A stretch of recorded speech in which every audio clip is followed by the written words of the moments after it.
Olá pessoal, este é mais um JojoCast e eu estou aqui para responder finalmente aquelas perguntas que vocês mandaram para o meu Instagram. Foram poucas perguntas, uma eu já respondi em algum momento, em algum programa passado, mas as que sobraram eu vou responder hoje. Se alguém quiser deixar mais alguma pergunta, a caixinha continua aberta, é uma boa forma de interagir.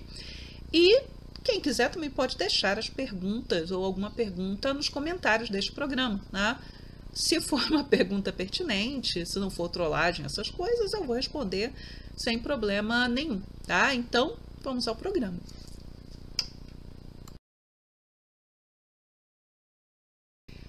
A primeira pergunta é da Natália.ante.mar. Ela me mandou duas perguntas. Eu vou responder primeiro aqui é sobre mangá e mais para o final eu respondo a outra que é sobre vida acadêmica. A pergunta é a seguinte: era do time Azuri, mas a autora me conquistou com o 7. O que você acha do desenvolvimento deles? Estamos falando da série Nina the Starry Bride. Eu fiz programas sobre todos os episódios de Nina. Nina é uma série que eu gosto muito e nessa semana mesmo, semana passada, no sábado, eu acho, saiu o último capítulo publicado no Japão. Eu não tenho time. Eu não sou nem time Azuri, nem time 7, porque eu acho que Nina não é sobre com quem ela vai ficar, mas sobre o desenvolvimento da própria personagem, a sua capacidade de controlar seus poderes e conhecer seu passado. Porém, eu acho que a autora, ela trabalha muito bem ambas as personagens. O Azuri, ele é uma personagem que eu gosto muito desse tipo de personagem. Ele é aquele sujeito que ele tem noção dos seus deveres, ele está disposto a se sacrificar por aquilo que ele acha que é o correto e por conta disso ele acaba, inclusive, mudando um pouco a rota daquilo que ele tinha sido ensinado, que ele deveria fazer. O Azuri, ele sabe que ele não é um príncipe de sangue, mas ele foi ensinado que ele tem as capacidades para governar o reino de Fortuna melhor do que o homem que era o antigo rei. Mas ele se apaixona pela Nina, e por se apaixonar pela Nina, ele começa a se deixar, de uma certa maneira, ter desejos, Então ele vai dizer que pela primeira vez ele desejou alguma coisa na vida e não está ali simplesmente para cumprir com o dever. Quem não leu o mangá, ou compreendeu de forma diferente da qual eu compreendo, porque o anime seguiu, se não me engano, até o volume 6 do mangá, o Azuri em nenhum momento ele se corrompe, em nenhum momento ele abandona a Nina, mas ele mente para Nina. Ele não é um príncipe perfeito, ele não é aquele cara incapaz de cometer deslizes, ele é humano também, ainda que um humano de qualidade superior à da maioria das personagens ali daquele mangá / anime. O que me preocupa em relação ao Azuri, é que eu realmente não acho que se a Nina vai ficar com alguém, ela vai ficar com ele. Eu não acredito mais nisso, mas eu tenho muito medo de que o Azuri vá morrer, porque ele é a personagem que ele tem aquele ar de mártir, de que é capaz de sacrificar por as pessoas que ele ama, pelas suas ideias. Eu olho para ele nesse momento, eu estou lembrando muito do André, da Rosa de Versalhes. Ele é o mesmo tipo de personagem. Pode não parecer a princípio, mas ele é, Ele é o mesmo tipo de personagem. E ele está fazendo tudo para proteger o reino de Fortuna e proteger a Nina. Nesse afã de proteger a Nina, ele pode estar num caminho de morte. Acho, inclusive, que a autora fez, não vou dar spoiler, fez algumas escolhas complicadas nesses últimos volumes, porque se ela acertar, Nina talvez se torne um dos grandes shoujo / josei, porque poderia ser shoujo sem problema nenhum, da história. Se ela errar, vai ser uma desgraça, porque ela está apostando muito alto, ela está complicando muito a história. No caso do 7, o 7 ele tem uma trajetória virtuosa, Eu acho que a autora pesou muito a mão no início, com as coisas que ele fez lá, como ele é apresentado como violento, cruel, mau, abusador. Mas ela conseguiu, transformá-lo em uma personagem gostável, que buscou, né, consertar seus erros, que nesse momento ele está absolutamente comprometido em salvar o seu reino, que é o reino de Galgada, e salvar mesmo, né? Se preciso, ele vai se sacrificar por Galgada, mas principalmente ele foi aquele sujeito que arriscou tudo para ir buscar a Nina lá no inferno, onde ela tinha sido jogada, por conta, né, da tentativa do Azuri de protegê-la barra, salvá-la barra, manter, né, uma farsa, e só lendo o mangá vocês vão entender que farsa é essa, pelo bem geral, né, ele que vai salvar a Nina. Então, assim, eu acho que se a Nina ficar com alguém, se ela ficar com alguém, tá? Ela pode não ficar com ninguém. A Nina pode, inclusive, eu acredito, morrer e se tornar uma criatura mística, uma semidivindade. Eu acho que pode acontecer isso também, tá? Mas eu acredito que é com o Sete que ela vai ficar.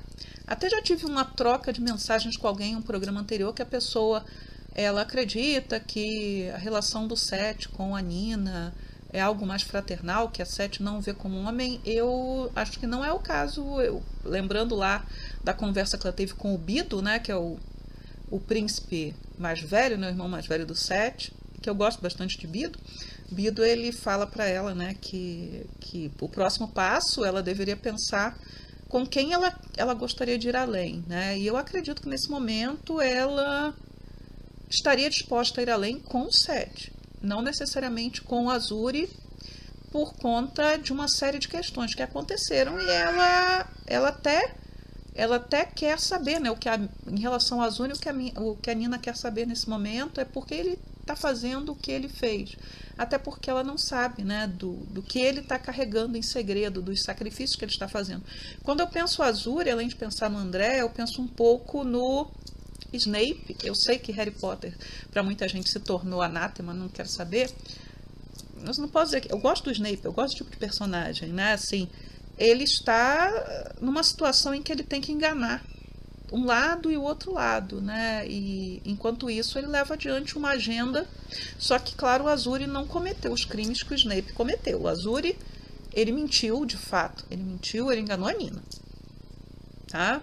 Ele enganou a Nina e ele faz uma proposta, e aí é um spoiler para quem leu, muito sem vergonha, né, para tentar salvá-la, na opinião dele, que é: você esquece que você é a lixa, que você esteve aqui, que você conheceu todo mundo, vou arrumar uma casinha para você lá no meio da floresta, lá nos rincões desse reino, e você vai ser tipo Teuda e Manteuda de coronel de novela rural ou de livro do Jorge Amado. Aquilo foi muito feio o que ele propôs para ela, e eu acho que ali foi uma proposta séria, ele acreditando que iria protegê-la. Assim, eu acho que a autora nesse momento está arriscando muito a vida do Azuri, muito a vida do Azuri, e que a princípio, que se a Nina ficar com alguém, vai ser com o Sete. Eu gosto dos dois, eu não consigo desgostar de nenhum deles. Assim, a evolução das personagens, né? O Azuri eu gosto desde o início, né? Para mim é impossível não gostar dele. E o Sete, ele foi se tornando gostável a partir do momento, eu também gosto disso, que ele busca a sua redenção, ele busca se consertar, ele busca ser um sujeito melhor, né? A minha matriz de formação, ela é cristã. Eu acredito em redenção, acredito em arrependimento, acredito também em castigo, tá? Então, coisas assim que eu acredito. Mas, enfim, gosto dos dois. Gosto absolutamente dos dois. O Leonilson, ele mandou a seguinte pergunta, né? E ele interage muito comigo lá no Twitter, né? Especial sobre 70 anos da revista Ribbon. Este ano, né? Estamos nas comemorações de 70 anos da revista Ribbon. E não só, né? Tem 70 anos da Ribbon, daqui a pouco 50 anos Hana Tuyume, 50 anos da Lala. Sim, eu vou ver se eu consigo fazer, sim, um programa especial sobre a Ribbon, porque é necessário. Eu não fiz o da Nakayoshi. A Nakayoshi fez 70 anos o ano passado, né? Mas, assim, é importante. Só que, diferentemente do que aconteceu com a Margareto e com a Betsuma, né? Que a Betsuma também está fazendo 50 anos, eu acho, esse ano. Ela é uma edição especial da Margareto que se tornou independente. Saíram muitas matérias em japonês que acabaram caindo no meu radar, falando dos 50 anos, né? E fazendo cronologias das melhores séries, etc. E da Ribbon eu não achei nada, não vi nada. Mas também não vou mentir que eu saí procurando, né? Vou tentar fazer, até porque houve um momento na década de 1990 que a Ribbon foi a revista shows mais vendida e que vendia metade do que a Shonen Jump vendia. Lembrando que a Ribbon era quinzenal e a Shonen Jump era semanal. Isso é o momento dourado, Marmalade Boy, no momento em que a Ayazawa publicava na Ribbon também, momento em que a gente vai ter Kodomo no Omosha, então assim, é o auge lá da Ribbon nos anos 90. Então vou ver se eu consigo sim pensar nesses meses que ainda faltam para tentar fazer um especial sobre os 70 anos da Ribbon. Está no meu radar. Não sei se eu vou conseguir fazer. Da Margareta eu consegui, né? Mas saiu assim no final do ano, bem no final do ano. Uma certa Mari me mandou uma pergunta que é a seguinte: devido às surpresas recentes, você acha que aumenta a chance de termos Ogawa e Yayoi no Brasil? Assim, dado que tem saído, acho que tudo é possível, né? Kimi wa Petto já deveria ter saído no Brasil. Já deveria ter saído no Brasil há muito tempo, né? Porque é o cartão de apresentação dela. Mas a gente está até agora, né? São tantas autoras que a gente não tem aqui ainda. Só agora anunciaram a Hagimoto, né? Takemiya Keiko a gente não tem. Eu estou pensando em quem está lá atrás, mas a Ogawa Yayoi, né? Ela tem algumas obras que poderiam sair aqui.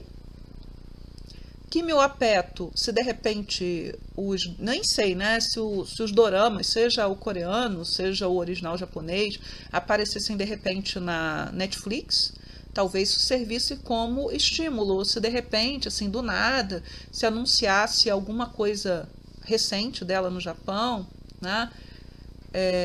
Eu gosto muito do Kiss and Never Cry, né, dela, que é o mangá de patinação. Mas assim, eu não sei, eu acho que dado o que tem acontecido, qualquer coisa é possível, né? Vai que de repente uma editora, nem uma editora das grandes, né, ou das que tem maior expressão, saca o Ogawa Yayoi e lança, né? É possível, Eu gostaria muito de tê-la no Brasil? Gostaria. Agora, assim, de imediato, não sei se seria uma opção assim no radar das pessoas, das editoras, mas por exemplo, Nodame Cantabile tá fora do radar, não é uma série importante, é uma série que teve o seu momento, mas já faz muito tempo que Nodame saiu. E Nodame foi anunciado. De repente, Nodame saindo, alguém puxa Kimi wa Petto. Alguém puxa Sakamichi no Apollon, por exemplo. De repente, essas séries aparecem por conta, né, com um grande atraso, mas são séries importantes, são séries que se sustentam por elas mesmas, sem precisar de animação, sem precisar de dorama, porque elas são boas, né? Mas é sempre bom ter uma outra mídia empurrando, né, para que você possa até usar na propaganda, se bem que as nossas editoras não são boas de propaganda, né? Mas de uma certa maneira dizer, o anime tá no ar, essas coisas assim. Eu acho mais fácil. Quer ver? Por exemplo, a New Pop anunciou Kujira, a gente está esperando até agora. Kujira é uma autora do momento que faz sucesso no Japão, foi anunciada e não apareceu ainda. Não acho que a New Pop vai deixar de lançar, mas talvez, né, melhor seria ter lançado mais rápido, né? Veio alguém aqui na minha cabeça, né? Passou aqui na minha cabeça uma autora também que poderia aparecer de repente, né? Mas fugiu. Mas de qualquer maneira, sim. Hoje não há nenhum motivo urgente para que a Ogawa Yayoi apareça aqui. Mas dada a situação que a gente está, então tudo é possível. Aliás, né? Quanto tempo tem Kimi wa Petto? Será que não vai ser uma edição de aniversário de Kimi wa Petto no Japão? Eu até dei uma paradinha para olhar. Kimi wa Petto fez 20 anos no ano passado, do início do mangá. Seria um grande momento, né, para a série ser lançada há 20 anos, etc., mas não apareceu, né? E, enfim, de repente ainda aparece, né? Agora, do jeito que as coisas às vezes são malucas, talvez peguem um shonen mangá menor da Ogawa Yayoi e lancem, porque ela fez shonen também. Ela não fez somente mangá josei, né? Então, de repente é o que acontece. Mas, por exemplo, quer ver? Né? Nem foi a autora que eu pensei e não voltou. Mas a Fuyumi Soryu, né? Mars já deveria ter saído aqui. Mars você pode lançar em qualquer momento. Qualquer momento. Pega aí, ó, o grande mangá, Mars, não sei o que. Fuyumi Soryu não apareceu aqui. Mars nunca saiu aqui, né? E Mars é um grande buraco, é uma grande lacuna, né? Se a gente pensa nessas grandes autoras, essas autoras importantes ali do final da década de 1990, início dos anos 2000, e Mars é uma grande obra, é uma obra fenomenal, né? Diferente que Kimi wa Peto também é uma grande obra, mas é um outro tipo de grande obra, né? Que fique claro, acho que. Mas, sim, pensando Mars, eu acho que Mars está acima. Mars está acima de Kimi wa Peto, Mars está acima de Nodame Cantabile, embora eu ame Nodame Cantabile, ame Kimi wa Peto. É um mangá que já deveria ter saído aqui, ó, faz muito tempo. Meu amigo Pedro, porque é meu amigo mesmo, né? Eu conheço o Pedro pessoalmente, já nos encontramos várias vezes. Ele foi no aniversário de 1 ano da minha filha, da Júlia. Ele me mandou uma pergunta e ele até deixou de novo a pergunta no episódio, né, no último ShoujoCast, que foi sobre A Rosa de Versalhes, né, o anime que estreou na Netflix, que eu peço por favor que vocês assistam, tanto o anime quanto ao programa. E quais são, na sua opinião, os melhores shows de ficção científica? Isso aqui me gerou um problema, né? Por quê? E eu gravei e estou regravando porque acho que precisava de slides, né, para ilustrar, não era simplesmente ficar falando e enunciando. Primeira coisa, eu não sou especialista em ficção científica. Normalmente quando eu penso, né, quando a gente pensa em ficção científica, pelo menos eu fui levada a sempre ver a ficção científica como tem extraterrestre, tem nave espacial, tem viagem no tempo, isso é ficção científica. Você tinha que ter aquele conteúdo tecnológico para ser ficção científica. Eu fui fazer as primeiras reflexões sobre ficção científica graças aos trabalhos que eu tive que escrever, acadêmicos, apresentar em seminários e tal, e artigos também, né? Boto link, né, para o que tiver publicado, sobre o mangá Ooko, né, da Fumi Yoshinaga. Vai aparecer uma capinha dele daqui a pouco. E isso me levou a pensar o seguinte, né, que, para além da minha ignorância, e se alguém aqui que está assistindo o programa entender de ficção científica e quiser, né, comentar a respeito, além da minha grande ignorância, o que eu fui levada a pensar é o seguinte: acredito eu, né, que a percepção do que é ficção científica ela não seja uniforme no mundo inteiro. Então, o que os japoneses consideram ficção científica pode não necessariamente ser aquilo que no Brasil é a opinião geral, e eu estou falando até do pessoal que trabalha com ficção científica, que escreve ficção científica, sobre o que é ficção científica.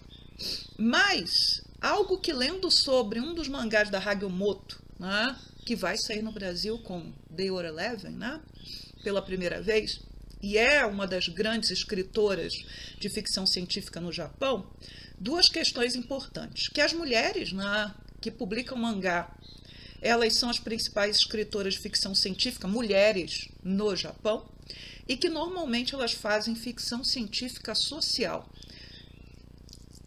A gente, pelo menos eu, nem sabia, né, o que era ficção científica social ou o que era ucronia, que já falo daqui a pouco, antes de começar a me embrenhar sobre isso. E ainda sei muito pouco, tá? E ainda sei pelas beiradas. Mas vamos lá. Normalmente, né, se considera que é a Mary Shelley, então uma mulher, né, as mulheres têm muito importante na ficção científica, a fundadora da moderna ficção científica, com o Frankenstein. Então, Frankenstein é o nome do cientista que vai lá fazer um monstro, né?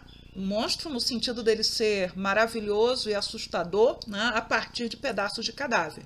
E a Shelley ela só tinha 18 anos quando ela escreveu Frankenstein, daí, né, durante muito tempo, e até hoje ainda tem, vai aparecer de gente dizendo que ela que ela, na verdade, né, não escreveu ou escreveu parcialmente, que foi o marido, né, o Shelley, né, que poeta, quem acaba consertando e ajustando um texto que era um texto muito primário. Né? Eu duvido que dissesse a mesma coisa de um homem, né, na mesma condição.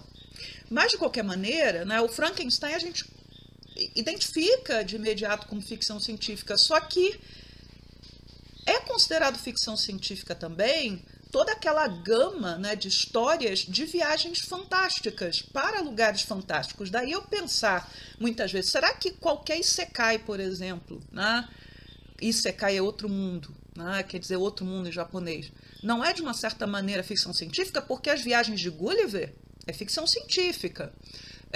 Robinson Crusoe é considerado também, né, vai vir catalogado em muitos lugares como ficção científica, porque o sujeito fica isolado numa ilha, ele tem que inventar coisas, né, tecnologias e saídas para... Enfim, isso também é ficção científica. E muitas das ficções científicas escritas por mulheres, né, vão nessa linha. Né? Você vai para um mundo, né, fantástico, diferente, seja uma ilha, seja uma terra do outro lado de um portal, e lá você encontra uma sociedade diferente. É isso, né? A ficção científica social, normalmente, ela analisa, ela mostra, né? Ela discute possibilidades de outros mundos, normalmente com outros arranjos, né? De papéis sociais. Aquilo que a gente chama de papéis de gênero, papéis atribuídos a homens e mulheres em uma dada sociedade. Daí, por exemplo, né, uma das primeiras ficções científicas, chamada de proto-ficção científica, é o Blazing World, né, que foi escrito por uma mulher que é a Margaret Cavendish, que é a duquesa de Newcastle of Tyne, Under Tyne, ou Up Tyne, uma coisa assim, e que era uma mulher da nobreza e que ela escreve, né, no século XVII, a história, né, de uma mulher que ela é sequestrada por um amante que ela recusou. Esse sujeito a leva numa viagem forçada para o Polo Norte. A gente está no século XVII, ela está estudando no século XVII. Há um grande naufrágio e ela é a única sobrevivente. E ela descobre um portal e atravessa esse portal, chega a um mundo onde você tem criaturas que são meio humanas, meio animais, ou misturadas de humanos e animais, e ela acaba sendo reconhecida como a imperatriz daquele mundo e passa a governá-lo e escrever, né, uma nova Cabalá. Né? Cabalá, textos místicos do judaísmo, não sei por qual motivo a escolha dela, nunca li The Blazing World, mas veja só, né? E isso é ficção científica ou isso é fantasia? Mas é considerado proto-ficção científica tanto quanto Viagens de Gulliver. Né? E a primeira ficção científica escrita no Brasil, a primeiríssima, foi escrita por uma mulher, que é Emília Freitas, uma cearense, e é chamada de Rainha do Ignoto. E é, de novo, né, uma mulher cansada das situações que ela vivia no nosso mundo. O livro é de 1899, tá? Que atravessa... Né, descobre um portal nas brumas, eu lembrei das brumas de Avalon, atravessa e encontra, né, uma sociedade que é governada pelas mulheres, né, onde há essa mulher que se chama Rainha do Ignoto, e essas mulheres, elas governam esse mundo e formam uma sociedade secreta e intervêm no nosso mundo também.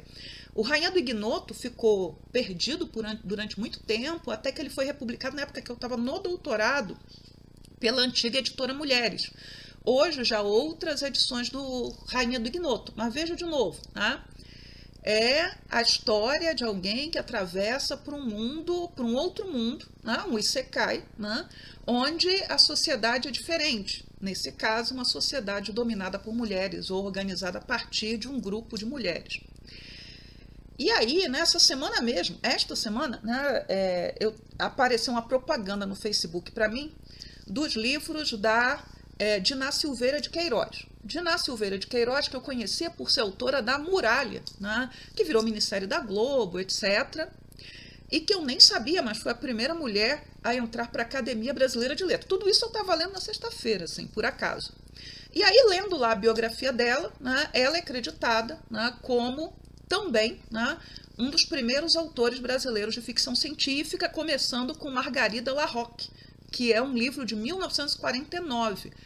De novo, né, mulher viagem de navio, ela chega a uma ilha fantástica. Então, assim, isekai, fantasia, é ficção científica, mas é considerado ficção científica. Depois a Diná Silveira de Queiroz vai escrever outros contos de ficção científica, mas o Margarida Larroque fez muito sucesso e ele foi escrito antes da Muralha. A Muralha vem depois, né? Ele foi escrito depois do primeiro livro dela, muito famoso, que é o Floradas na Serra, que não é ficção científica e que já foi adaptado para o cinema, para a TV. Meu primeiro contato com ele foi numa minissérie da finada Manchete, e depois eu assisti o filme, que era com a Tônia Carreiro e outras atrizes, que foi feito na década de 1950. Né? Mas, enfim, né? Ficção científica, fantasia. Então, há vários tipos de ficção científica, né? E nem sempre, né, a ficção científica vai usar de tecnologia. Aliás, né, a tecnologia ela pode estar lá ou não, tá? Mas talvez a ficção científica seja a capacidade de imaginar outros mundos, outras possibilidades. Aí eu não sei, eu, Valéria, que não sou especialista em ficção científica, não sei qual é a linha, né, que separa o que seria a fantasia da ficção científica. Quando eu fui lá ler sobre Isekai, né, até agora, né, para falar isso aqui, achei uma série de lugares. Não, é preciso separar. Há os Isekai de ficção científica, há os Isekai que não são de ficção científica. Então, mas mesmo aqueles que não são e são, pense num Guerreiras Mágicas de Rei Arthur, por exemplo. Tem mecha, mas tem magia. É ficção científica? É ficção científica com fantasia, né? O que eu posso dizer é que é um isekai, né? São 3 meninas que são levadas para um outro mundo, e nesse outro mundo elas são as guerreiras escolhidas para salvar a princesa. E eu gosto muito de Guerreiras Mágicas de Rei Arthur. Eu acho que o final, o desfecho, né, da série de mangá e de anime é bem interessante. Eu acho que quem não conhece, assista, e vai vir uma nova animação, não sei se vai ser seriado, se vai ser filme animado, não sei se vai ser um tributo, como foi a Rosa de Versalhes, que não aprofunda grandes coisas, né, mas visualmente é muito interessante, ou que vai ser, da mesma maneira, Scaflowne, outro isekai. Tem magia, tem tecnologia, inclusive o uso, né, a tecnologia é vista como algo ruim, né, nesse mundo que antes era dominado pela magia, mas é uma série maravilhosa. Recomendo Scaflowne. Scaflowne, não leiam o mangá. Scaflowne, peguem só o anime. O anime vale muito, a série animada é maravilhosa, é fantástica, mas os mangás, tanto o mangá shonen quanto o mangá shoujo, são derivados de uma qualidade muito questionável. Tem o filme também animado, mas o filme animado não é tão bom quanto o anime de TV, para TV, mas, de novo, tem isekai, fantasia e tecnologia convivendo no mesmo mundo. É ficção científica, é ficção científica. Então, assim, e os japoneses consideram ficção científica, isso que é importante. Agora, a ficção científica, né, que acaba sendo, né, o campo principal das mulheres, né, mesmo no Ocidente, é chamada ficção científica social. Aí, de novo, pode ter tecnologia ou não. O conto da Aya é ficção científica social. E é uma distopia também, né? Então, as mulheres também produzem muitas distopias. E as distopias, né, elas são muito complicadas, né, porque elas geralmente mostram esse mundo futuro onde tudo colapsa, mas o capitalismo continua lá, né? Pelo menos no nosso tempo é muito difícil imaginar um mundo pós-capitalista. E aí vale para o conto da Aya, vale para um mundo que não seja capitalista, né? Vale para Jogos Vorazes, tudo é distopia, né? E alguns são ficção científica social, né? Também junto, isso é ficção científica. Mas vamos lá, agora eu vou começar a falar de mangá, e isso aqui daria outro programa, acho que vai ficar um programa dentro do Perguntas e Respostas, né? Quando a gente pensa, né, em grande autora de ficção científica no Japão, o primeiro nome que vem na minha cabeça é Hagimoto, né? A área dela é principalmente a ficção científica social, mas o Jui Shinin Iru, né, que é o Day War 11, eu não sei qual vai ser o título que a JBC vai dar, porque vai sair no Brasil, foi anunciado. O Day War 11, ele mostra um mundo que é futuro, e futuro bem distante do nosso. Os humanos colonizaram a galáxia, e nós temos as discussões sobre papéis de gênero, ou seja, papéis de homens e de mulheres, e não somente isso, né? Como determinadas espécies, né, que convivem ali naquela academia estelar e estão naquela missão, né, que determinaria se eles iriam ou não iriam ser aprovados como cadetes, né? Implica na discussão até como esses corpos, né, eles existem em mundos diferentes, né? Você tem a personagem, né, que vem de uma espécie em que você tem pessoas que têm indivíduos que têm corpos sexuados e outros que têm em si, né, os dois sexos biológicos e não procriam, mas têm uma vida mais longa. Você tem ali, né, ou a protagonista, né, que vem de um mundo onde todos são iguais ao nascerem, mas a partir de um determinado momento seu corpo vai se diferenciando, e aqueles que acabam sendo caracterizados como mulheres ou como fêmeas naquela espécie são colocados em papéis subalternos, um papel que ela não quer, né, ela não quer ocupar. Então, assim, você tem várias discussões aí. E é um volume de ficção científica, né? O Day War 11 tem o volume original, que foi premiado em 1975, ganhou o primeiro Shogakukan Manga Awards na categoria Shoujo e tal. Então ele é um mangá muito, muito importante, e tem uma continuação. A continuação eu nunca li, né? Mas a continuação normalmente não é citada. Foi transformado em filme animado, em peça de teatro, então né, reconhecidamente das melhores mangás de ficção científica. E veja, de novo, eu vou citar uma série de mangás aqui, alguns eu li, outros eu não li, mas eu sei da importância que eles têm. E sei que há muitas lacunas, porque eu acho que eu li muito pouca ficção científica em forma de mangá, tá? Quando a gente fala em distopia, né, um que saiu no Brasil foi o Number 6, né? Então a gente tem um futuro em que você tem uma sociedade em que há aqueles que têm privilégios e os que não têm privilégios, e a sua condição nessa sociedade ela pode se deteriorar rapidamente, a depender das escolhas que você faz. Então, uma típica distopia é shoujo, né, também, saiu na revista Asuka, e a Panini publicou no Brasil, né? Teve anime, né? Foi notado, teve anime, então é uma série que no seu momento teve alguma importância. Mas é mais uma distopia, né? Não é a distopia por excelência, mas é uma boa série. E como eu falei, né, o oco é aquilo que a gente chama de ucronia. Ucronia é história alternativa. História alternativa é uma forma de ficção científica.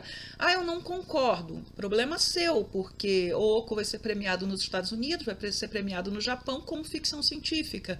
Então, pelo menos nos Estados Unidos e no Japão, e eu acho que no Brasil também, usando ou não usando tecnologia, a história alternativa ela é considerada como ficção científica. Então, para mim, o oco é uma das melhores séries de ficção científica que eu já li. E o que é a história alternativa? Você tem um mundo que é muito semelhante ao nosso, é o nosso mundo, em determinado momento se criou um ponto de divergência. E aí os eventos, né, daquele mundo começam a se separar do que seria o padrão na nossa linha normal de história.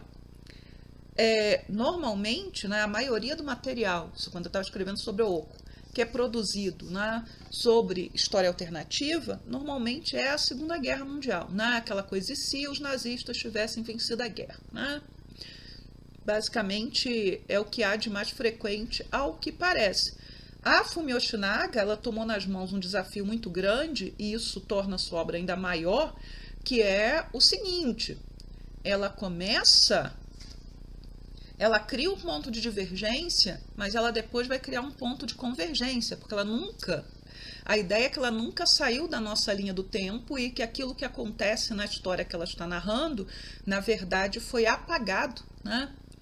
Foi propositalmente apagado da nossa história, né? A nossa história foi reescrita. Então, além dessa ideia de história alternativa, né, há uma questão que é a questão da conspiração, né? E se, né, toda a história que a gente achasse que é a história, né, essa história oficial fosse uma grande mentira. E claro, o ponto de partida de Oco é uma grande epidemia que acontece no Japão e acaba se tornando, né, durante algum tempo uma endemia. Então, uma doença chamada varíola vermelha que mata principalmente os homens jovens. Então, assim, a gente tem, né, a ficção científica, que eu diria que é aquela hard, né, dura, em que você vai ter na tecnologia o centro de tudo. Você tem a distopia, que é uma ficção científica, é um futuro disfuncional, e que pode ser um futuro próximo, nem tanto. Nós temos a ucronia, que é a história alternativa, e a gente tem a ficção científica social, que pode até usar da tecnologia, mas na verdade está querendo discutir sociedades diferentes, normalmente contrastando com a nossa, né, que é a do leitor, da leitora, né? E de quem está assistindo, por exemplo. Eu sou fã de Jornada nas Estrelas, e Jornada nas Estrelas, nas suas origens, para mim é ficção científica social, né? O Gene Roddenberry queria discutir uma série de coisas que não seriam possíveis na TV da sua época, e ele mete uma capa de ficção científica, e aí ele discute racismo, ele discute papéis de gênero, ele discute coisas assim que talvez não passassem. E algumas coisas não passaram, né?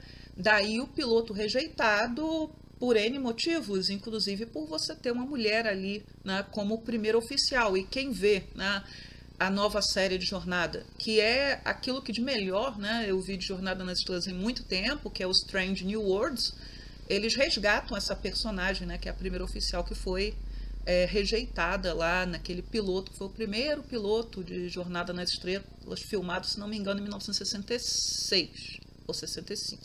Mas enfim, então vamos agora, né, para as minhas recomendações de mangás de ficção científica. Vamos lá continuar com Hagiomoto, Marginal. Então, futuro distópico, a humanidade, né, foi reduzida, a Terra, né, foi devastada, virou um grande deserto, há um número limitado de humanos, há uma única mulher, ou uma única fêmea, que é a mãe, que gera todos, né, os homens, porque ela só gera homens, daquele planetinha, Terra, e de repente essa mother, né, essa mãe, começa a gerar menos filhos, e um grupo de fanáticos religiosos vão lá e matam essa mãe. Então a própria existência daquela sociedade, né, restrita do jeito que é, ameaçada. Mas eis que há um garoto que traz em si características femininas e masculinas, que pode ser a nova mãe. Então, de novo, discussão de papéis de gênero. E a mãe ela gera de forma sexuada, né? Ela não vai manter contato, né, com ninguém. Então esse menino talvez seja a nova mãe, mas aí há um outro segredo, né, ligado a esse mundo, né, que a nossa Terra na verdade é um grande experimento. Mas eu não vou dar mais detalhes, acho que tem scanlation, se não de todo Marginal, mas de parte de Marginal. É um dos grandes mangás de ficção científica shoujo, é um dos grandes mangás da Hagiomoto, não foi adaptado nem para cinema, nem para animação, nem para coisa nenhuma. A Hagiomoto também publicou, em 1981, uma coletânea de contos de ficção científica, saíram nos Estados Unidos, né? É o AA. Então você tem várias histórias, algumas delas são melhores, outras piores, porque é muito curto, né? Precisava de mais espaço, precisava de mais tempo para ela desenvolver. Mas, de novo, a gente discute sociedades futuristas, questões, né, de gênero, questões de sexualidade também, escolhas, né, que são mais a questão da tecnologia, ela não é tão importante, mas as escolhas humanas são. Então, são 4 contos, né? O primeiro que se chama AA, né, que dá título, né? Depois o 4 quartos, o X mais Y, parte 1, e o X mais Y, parte 2. Então, a gente tem todas essas questões aí, né, que são questões que a Hagiomoto sempre, normalmente, explora, sendo trazidas, né, para dentro desses 3 contos, né, porque um tem 2 partes. A gente tem também um que é mais recente dela, que é o Bárbara Ikai, ou Otherworld Bárbara. Eu tenho a edição norte-americana, que é da Fantagraphics. Jamais compraria isso hoje, né? Eu comprei na época que o dólar não estava por um valor tão absurdo. Hoje seria praticamente impossível. A Fantagraphics lançou o Poe no Shizoku, né? Que é o mangá de vampiro da Hagiomoto. Bárbara Ikai. Nós temos uma menina de 9 anos que é encontrada em coma. Os dois pais, né, o pai e a mãe foram assassinados, e ela está, na sua barriga, ela tem, né, estão lá o coração da mãe e o coração do pai, estão dentro da barriga daquela menina. Aquela menina fica em coma e, num futuro, né, alguns anos depois, um sujeito, né, que é um cientista, um neurocientista, ele consegue, entra nos sonhos das pessoas, ele entra no sonho dessa menina e ele descobre que essa menina está vivendo nessa ilha que se chama Bárbara. Mas não somente ela, como outras pessoas. Então, de novo, é um isekai, né? Tem tecnologia, mas se trata de um isekai. Outro mangá de ficção científica importante, né, dos anos 80 é o Boku no Shikyu Omamote, ou como ele é muito mais conhecido, Please Save My Earth, né?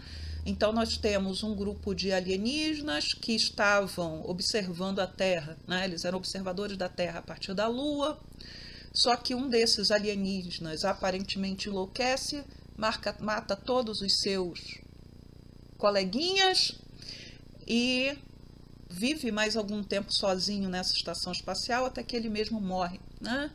E aí nós estamos na Terra e temos uma colegial de 17 anos, se não me engano, que tem sonhos estranhos e ela acaba descobrindo que é a reencarnação de um desses alienígenas e acaba se reunindo, né, com outros desses alienígenas reencarnados, e aí temos discussões de gênero também, porque o casal, né, um casal, né, de homem e mulher, ou de macho e fêmea desses alienígenas reencarnou como 2 garotos e o amor deles aflora novamente, mas tem um dos reencarnados, que é exatamente o cara que matou todo mundo, mas não sabemos ainda, né, que ele é muito mais jovem, né, que ele é uma criança. E por que ele é uma criança? Porque ele viveu, né?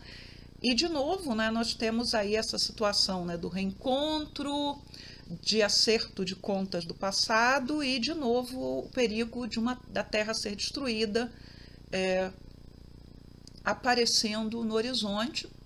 Nós temos o original de 21 volumes e a gente teve uma continuação, que eu não vou comentar porque senão darei spoilers da série original, que já foi feita no nosso século, né? Porque esse mangá é do século passado, e que vai continuar contando a história da série, né? E que vendia bem no Japão, aparecia lá entre os mais vendidos.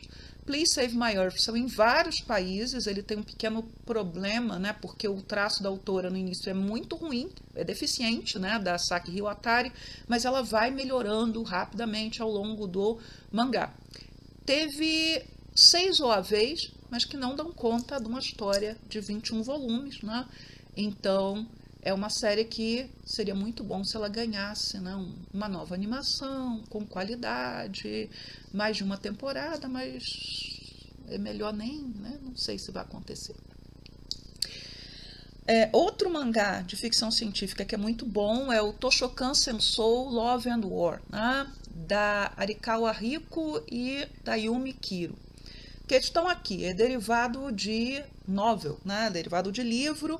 Essa série de livro fez muito sucesso, teve até um filme para o cinema, live action, gerou 2 mangás. Um mangá shonen, que foi de curtíssima duração, e 2 mangás shoujo, né, o primeiro, né, que é Toshokan Sensou Love and War, e o outro que tem o mesmo nome, mas que é acrescentado de Besatsu Ren, né? O primeiro teve 15 volumes, o segundo teve 10 volumes. Teve animação, né, dessa série, então a história ocorre no futuro próximo, mas ela começa na década de 1980, quando o governo japonês, um governo autoritário, decide criar, né, um grupo, né, de censura aos livros, né, que iria às bibliotecas, recolheria livros e destruiria esses livros, e por conta disso se cria um grupo de guerrilha, né, uns guerrilheiros que querem salvar os livros da destruição, e a protagonista é uma menina, né, que admira esses guerrilheiros, e quando ela cresce ela se une a eles, né, então é a guerra lá dos livros, é a guerra para salvar os livros. A ideia, né, de livros sendo destruídos, né, por grupos extremistas ou por censores, isso não está longe da nossa realidade. Isso aconteceu na Alemanha nazista, isso aconteceu quando foi criado o Índex da Igreja Católica, dentro lá das reformas religiosas, nesse caso mais especificamente da Contra-Reforma Católica. Então você cria a lista dos livros proibidos. Então a ideia, né, na Idade Média, quando um autor era condenado, sua obra era queimada também. Então essa ideia do destruir os livros, né, dos inimigos é algo comum, né, ou aqueles livros considerados perigosos é algo comum e que acontece até hoje. Nesse momento o governo Trump deu ordem para que uma série de livros sejam banidos das bibliotecas controladas pelo governo federal, inclusive de escolas, né, das bases militares, e isso já estava sendo feito ativamente nos estados republicanos. É simplesmente a política estadual de alguns republicanos que está se tornando política federal. Então, assim, está acontecendo agora, né, a destruição de livros, né? Durante o governo Bolsonaro também houve estados que começaram a criar, né, listas de livros que deveriam ser retirados das bibliotecas. Isso gerou escândalo, normalmente recuo, mas, por exemplo, na Fundação Palmares, não o sujeito, né, o homem negro que estava lá para mostrar que não havia racismo, etc. e tal, ele mandou tirar vários livros da biblioteca da Fundação Palmares a partir simplesmente de critérios de título, né? Por exemplo, um dos banidos na época foi o Bandidos, né, do Hobsbawm, porque o sujeito cismou que estava fazendo apologia à criminalidade, quando o Hobsbawm, né, Eric Hobsbawm, que era um historiador marxista e um dos principais historiadores do século XX, estava analisando aquilo que a gente chama de banditismo social, né? E que vai lá desde o Robin Hood, passando por outras figuras, né, que são históricas, como Lampião, etc., que se tornam bandidos, sim, bandidos, né, muitas vezes movidos por questões, né, de ordem, motivados por injustiças ou por uma revolta contra o sistema. E isso não quer dizer, né, endossar que eles estão certos, ou tudo que eles fizeram é correto. Isso é uma análise histórica disso. Veja, aí os nossos guerrilheiros são bandidos sociais, movidos por essa resistência contra a destruição de livros. Uma autora de ficção científica muito importante, né, que começa a carreira lá na década de 1980, ou pelo menos começa a se projetar na década de 1980, a Reiko Shimizu, está em atividade até hoje, né? E ela tem uma série de mangás que começam com Milky Way, que são volumes únicos, né, mas que ela usa as mesmas personagens. No Milky Way, nós temos a relação entre uma mulher humana e dois androides, e esses androides eles começam a se questionar sobre eles são eternos, a sua eternidade, e como talvez essa eternidade seja um problema. Podiam ser vampiros também, mas são androides. E aí ela depois vai criando outros volumes utilizando esses androides, ou pelo menos um deles, né, o Moreno, em que eles já estão num futuro distante, porque eles são eternos, né, eles são androides. Então, ela fez o Milky Way, ela vai fazer o Kaguya Hime, né, em que você tem uma ilha, né, você está na nossa Terra, mas talvez num futuro próximo, em que você tem uma ilha onde que é governada por essa rainha, né, essa princesa Kaguya, essa Kaguya Hime, e essa princesa Kaguya, ela tem lá umas crianças que estão sendo criadas para serem sacrificadas, né, em um futuro próximo. E essas crianças conseguem fugir, mas mesmo fugindo e se dispersando pelo mundo, elas continuam morrendo. Elas chegam a um determinado momento, elas morrem. Então, aquelas que são sobreviventes decidem se juntar para voltar à ilha e conseguir resolver aí, né, esse mistério de por que, mesmo longe da ilha, elas continuam sendo mortas, né, continuam perecendo. Vê que é um mangá bem longo, é um dos mangás mais importantes da Reiko Shimizu, né? E um mangá muito importante. Não teve animação, não teve série de live action, não teve nada. Também da Reiko Shimizu, agora já, né, da virada do século XX para o século XXI, a gente tem a série Himitsu The Top Secret, e que em andamento a gente tem o Himitsu Season Zero, né? Himitsu é segredo. Himitsu The Top Secret, que teve animação e teve dorama também, ou a Himitsu Zero que teve, né? É uma série que mostra que está num futuro próximo, nosso, em que você tem a divisão 9 da polícia, que ela investiga crimes utilizando de uma nova tecnologia que examina o cérebro de pessoas assassinadas. Então, se você abrir o cérebro lá daquela pessoa em até 48 horas depois da sua morte, você consegue resgatar as memórias dessa pessoa. Essa série, né, de mangá, ela é muito interessante, de verdade. O anime não... Como a autora, né, ela botou a série em ato mais de uma vez, o anime ele não cobre a série toda, então ele teve a partir de um momento que começaram a inventar coisas, e já tinha inventado até porque tinha se afastado, né, do original em vários momentos, e a série animada eu não recomendo o final, porque é um dos finais mais ruins, terríveis, que eu já vi na minha vida para animação, né? Quando finalmente terminaram de legendar toda a série, eu vi o final, eu fiquei, né, arrasada. Bota o link aí, inclusive, dos meus comentários, né, do final da série. Aquilo me deixou muito deprimida da minha vida, mas o mangá é muito bom. E o Himitsu Season Zero, né, mostra, é anterior, né, uma prequel em que você fala de como aquela tecnologia foi desenvolvida, né? Ela vai ser jogada para mais cedo. Agora que saiu no Brasil, né, pela JBC, e são 7 volumes, porque tem o Gaiden, né? É o Orange, da Takano Ichigo. De novo, Orange é ficção científica? É. Orange, né, tem aquela história das cartas enviadas do futuro para o passado, para mudar, né, a linha temporal e impedir que, né, uma determinada personagem morra.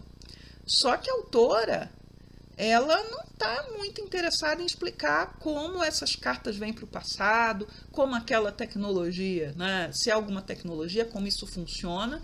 É tudo meio mágico, né? Mas é uma série de ficção científica, sem problema nenhum, né? Pelo menos para mim. E é uma série maravilhosa, né? Orange é um caso curioso de série que começa shoujo na Betsuma, é um romance escolar, no final das contas é ficção científica, mas é romance escolar. A autora teve problemas na Betsuma, ela anunciou que ia se aposentar, aí no final das contas não se aposentou e acabou, né, saindo, dizendo que parando o mangá, que na época era um dos mais vendidos do Japão, então ela para de fazer o mangá, e aí anos não, né?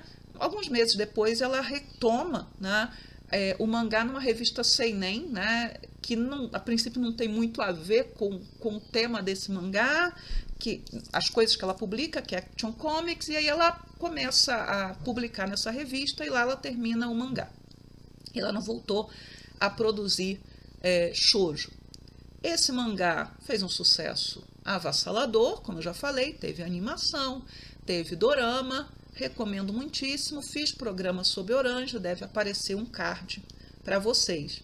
E a JBC, ela foi fantástica nesse sentido, porque ela publicou toda a série Orange.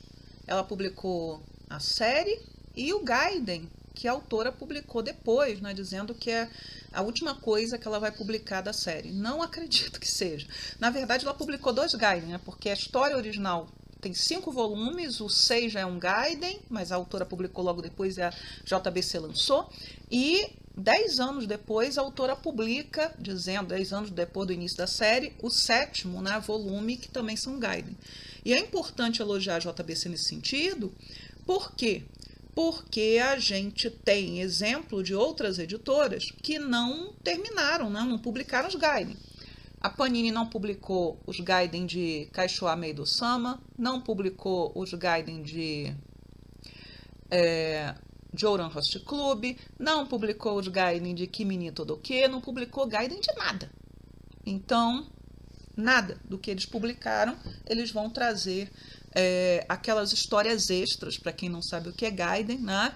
que muitas vezes, né, são interessantes e que mantém aí o interesse pela série original viva. Aí alguém pode me perguntar, mas a JBC não publicou os Gaiden da Rosa de Versalhes.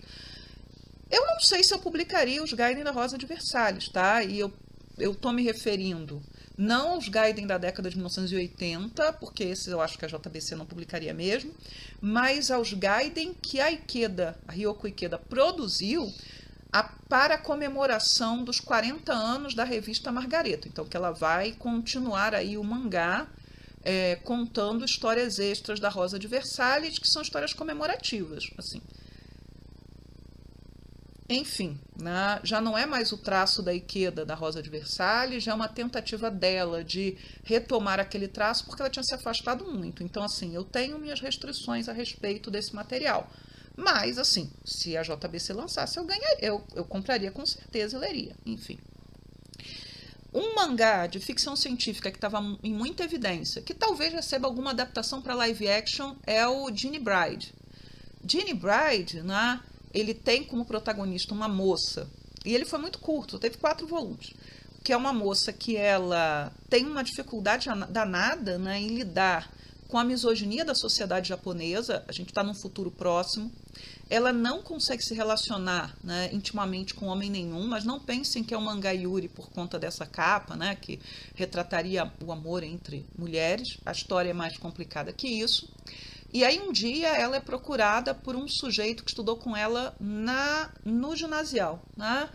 E esse sujeito, acho que é no ginasial, sim, ele diz que os dois participaram, ou no colegial, enfim, participaram de uma experiência chamada Ginny Bride, em que eles foram, né, unidos como um casal, né, durante um certo período.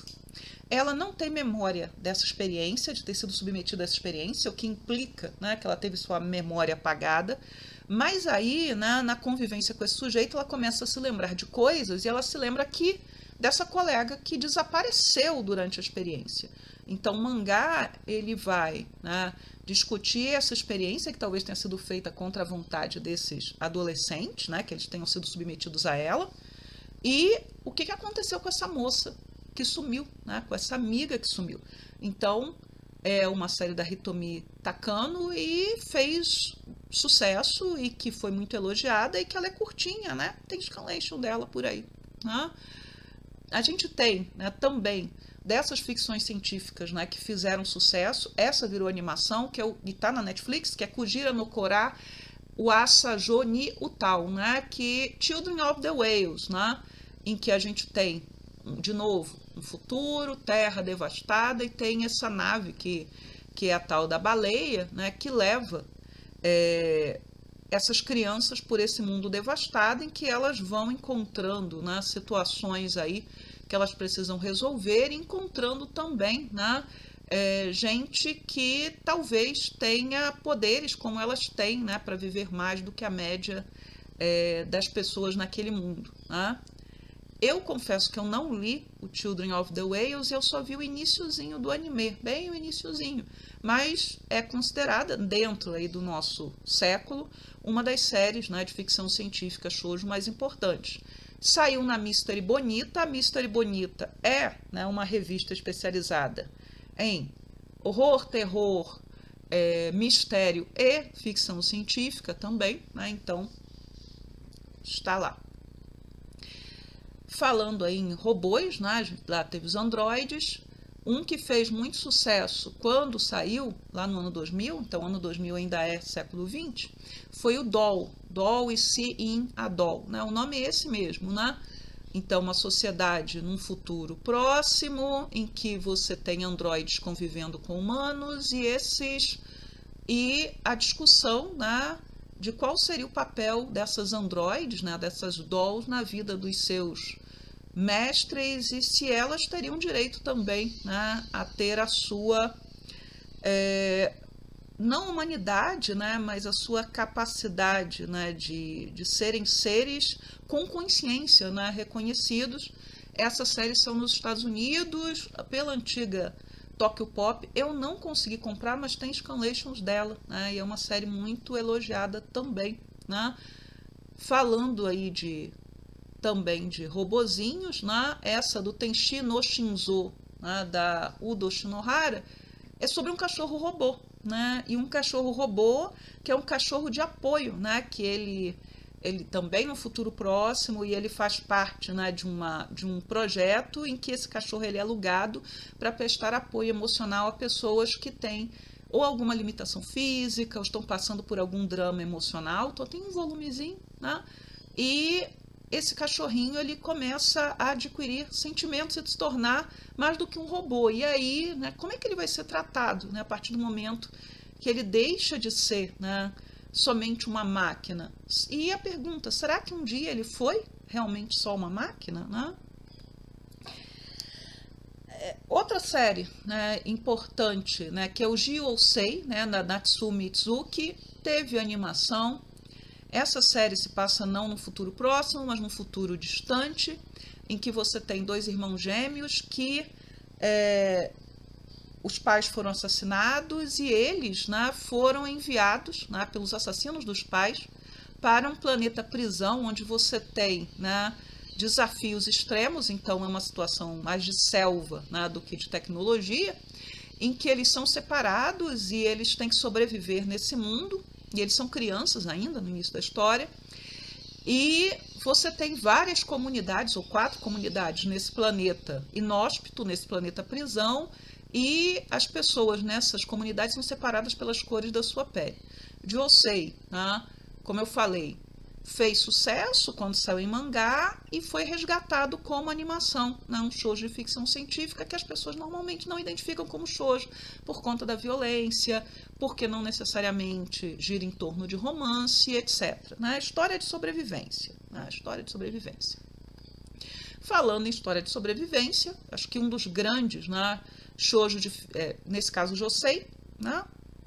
E aí, para quem está assistindo, que é o aqui de paraquedas, Josei, seriam mangás femininos pensados para mulheres adultas, mas que em alguns casos não faz diferença nenhuma, poderia estar numa revista infanto-juvenil, mas no caso de Seven Seeds, né, é um mangá da Yumi Tamura, foi premiado, vários desses mangás que eu estou falando hoje eu não comentei, mas foram premiados ou receberam prêmios de ficção científica, como Oku, no Japão e fora do Japão, ou receberam prêmios de ficção científica no Japão, ou receberam aqueles prêmios de melhor shoujo no Shogakukan Manga Awards, no Kodansha Manga Awards, no Taisho Awards, por aí vai.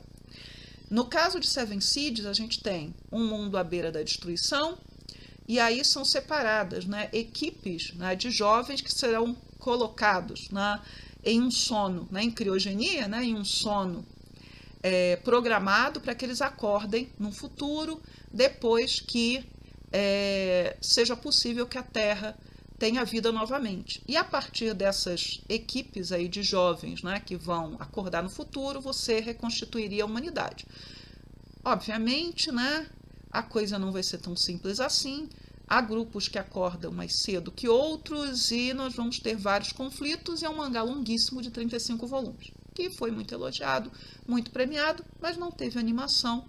Ah, não, olha a bobagem que eu estou falando, mas teve animação na Netflix, mas foi uma animação que não dá conta de cobrir a série como deveria cobrir. Então, assim, eu não conheço nenhuma pessoa que diga que esse anime de Seven Seeds é bom, né? Mas a Yumi Tamura né, uma das grandes mangakas da atualidade, e dentro da lógica, né, do fantasia e ficção científica podem se sobrepor, Basara, né, que é a grande série anterior dela, 27 volumes, também é uma série de ficção científica, na medida em que nós temos um futuro próximo, nós temos uma sociedade, né, humana que mistura magia e tecnologia. Pelo menos a tecnologia não vai estar presente em alguns momentos, nós vamos ter discussão de papéis de gênero. E Basara, né, uma série que eu gosto bastante, teve uma animação também que não dá conta, né, que são só alguns OAVs. Nós temos um imperador terrível, né, seu império é dividido lá, né, em várias seções, cada seção é governada por um dos seus filhos, cada um desses filhos é representado por uma cor, mas há uma profecia de que nasceria uma espécie de Messias, e esse Messias iria livrar esse mundo do domínio desse imperador cruel, perverso, etc. E aí, no dia, né, certo, nascem gêmeos, um menino e uma menina, e obviamente, né, todos acreditam que o Messias é o menino e não a menina, né, porque se alguém vai se tornar um grande guerreiro tem que ser o garoto. E aí essas duas crianças acabam sendo educadas meio que à força para cumprirem papéis aos quais elas não deveriam, né? O menino para ser um guerreiro, embora ele não queira ser um guerreiro, e a menina para não ser uma guerreira, sendo reprimida a todo momento quando ela mostra interesse por qualquer coisa que pudesse fugir do mundo feminino daquela pequena aldeia. Só que quando a situação pega fogo, logo esse menino é assassinado, o irmão, né, ele é morto em combate, e ela é que acaba tendo que assumir, né, a espada, né, que é a espada do Messias, e assumir aí o papel do irmão, fingindo ser o irmão. O problema é que ela e um dos filhos desse imperador maldito acabam se apaixonando, e foi exatamente o filho desse imperador maldito que matou o irmão dela. Então, assim, história muito complicada, história muito densa, e é fantasia? É fantasia. É ficção científica? Também é ficção científica. Eu cheguei a alguma conclusão sobre isso? Não.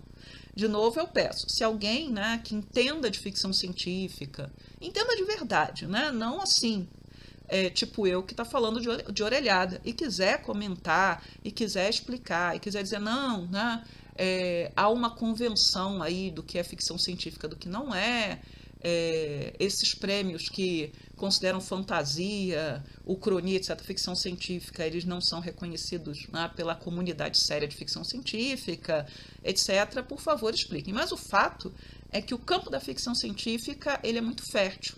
E certamente há muito mais coisa legal, né? Muito mais coisa legal que eu não comentei aqui, porque eu não costumo ler muito ficção científica em formato mangá. Isso é verdade, isso é uma verdade, uma realidade, ok? Então é isso. Né? Pedro, respondi a pergunta. Eu não sei, mas espero que sim. E aqui uma outra pergunta que me enviaram, ou a Jusou, não sei se é homem ou mulher, não sei como se identifica, desculpe, se você está assistindo, por favor, comente, né? Ainda está acompanhando Garota do Momento? Eu gravei também, estou regravando por conta dos incidentes da novela essa semana. Garota do Momento é a novela das 6 da Rede Globo.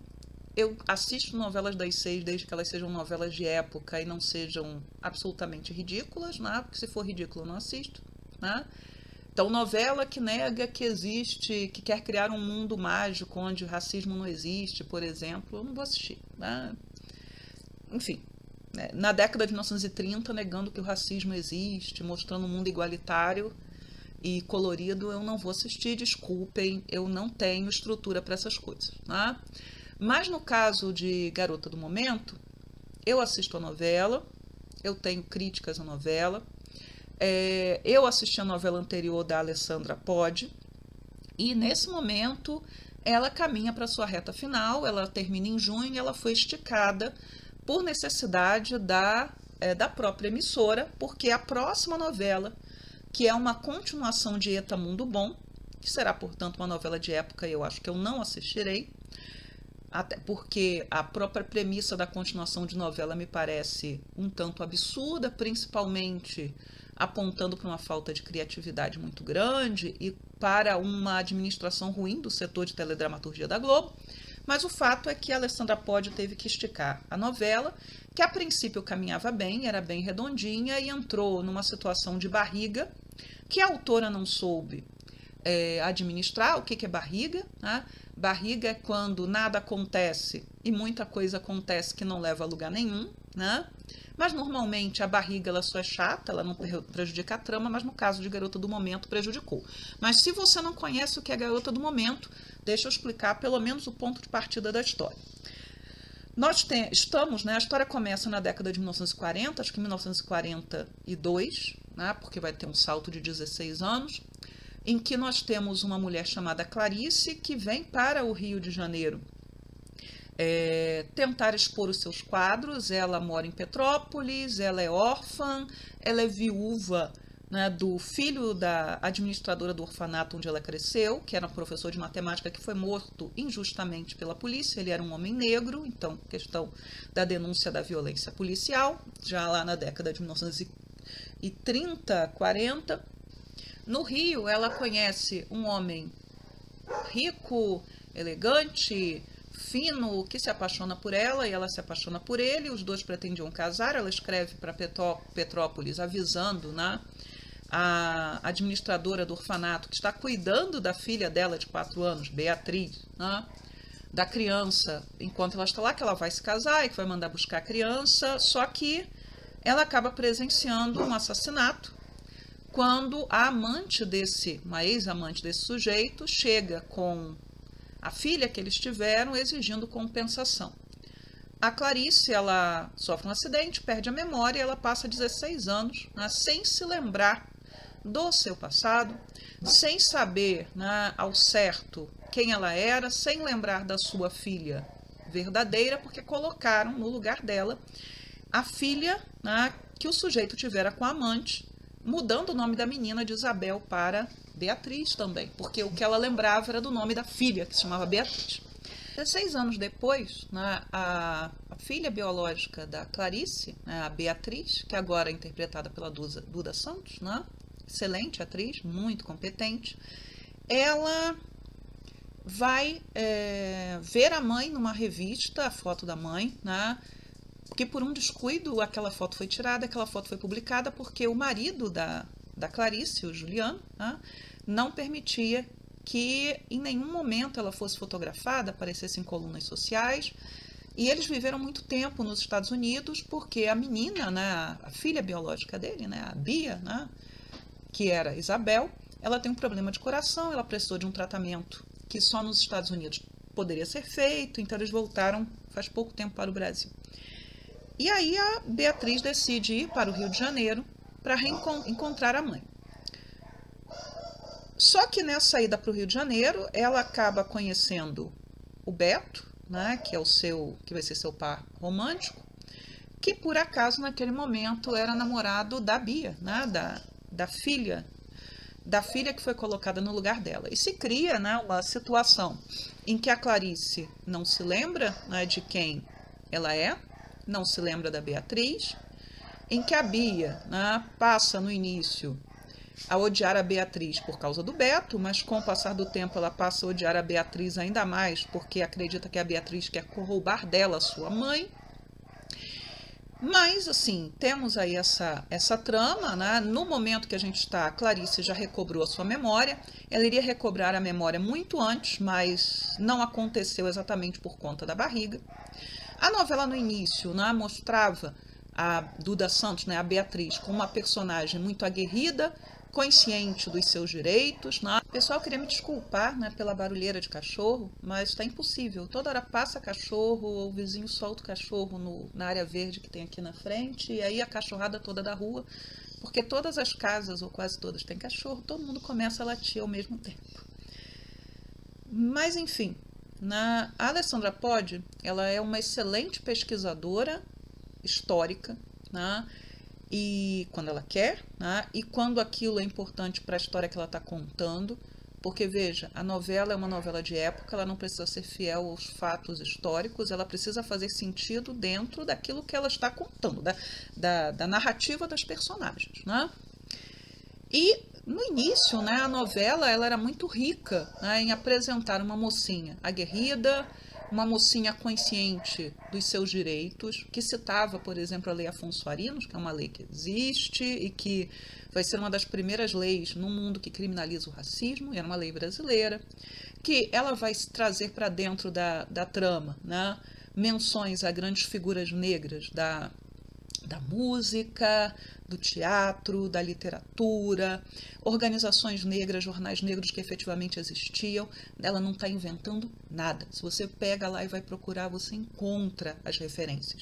E isso é muito importante, né? Porque muita gente acha que a luta antirracista é uma luta recente. Ela não é.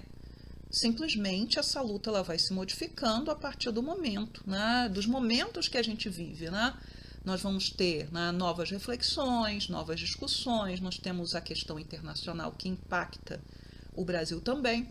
Isso não quer dizer que a autora não praticasse alguns anacronismos, né, porque o mundo que ela mostra em 58 muitas vezes parecia ser, né, uma negociação entre o mundo que era, o Brasil que era, com seus racismos e suas limitações, e aquilo que ele poderia ser.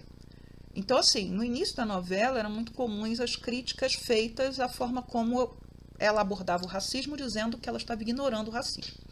Ela não estava, né, mas dentro daquilo que eu falei. Uma negociação sempre entre o mundo que era e o mundo, né, que poderia ser. E a mocinha, ela era uma mocinha muito aguerrida, né, muito valente.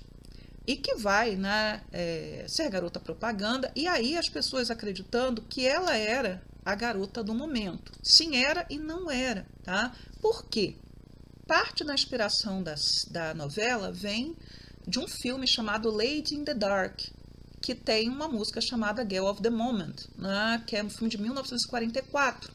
E esse filme, ele mostra uma mulher, né, que tem lá uma situação de divórcio que ela não consegue do marido e que ela vai consultar, né, um psiquiatra, e esse psiquiatra vai dizer que tem alguma coisa no passado dela que ela não se lembra, né, que foi apagado. Então, a garota do momento é a Clarice, né, é a Carol Castro, né, no seu primeiro papel de protagonista. É ela que é a garota do momento, não é a Beatriz, né, embora a Beatriz ela seja, né, pelo menos, né, a coprotagonista da história. O problema, né, é que nos capítulos, né, que já há mais de um mês, isso provavelmente bem mais de um mês, o protagonismo da Beatriz acabou sendo transferido para a Bia, né, que é a Maísa. E a autora, né, durante lá a barriga, ela virou a história de tal forma, né, que a Beatriz, ela fica em muitos momentos anulada, né, sempre em um sofrimento muito profundo, e mocinha sofre, a gente sabe, isso faz parte da estrutura da novela, da própria ideia de novela, mas a autora, ela acaba muitas vezes esquecendo da Duda Santos e dando os holofotes todos para a Maísa, mas mais do que dar os holofotes para a Maísa, que seria a vilã jovem da novela e que estava no momento em que ela faz essa virada, em um momento de redenção,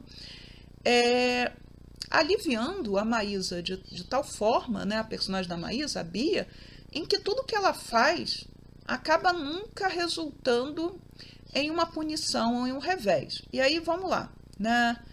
A Bia, ela ama o Beto, ou ela assim acreditou, mas ela começou a se envolver com o irmão dele, que era o Ronaldo. E muita gente torcia para a Bia e para o Ronaldo ficarem juntos, porque os dois faziam um casal, né, engraçado de se ver, né? Os dois são muito competentes, estão muito bem na novela.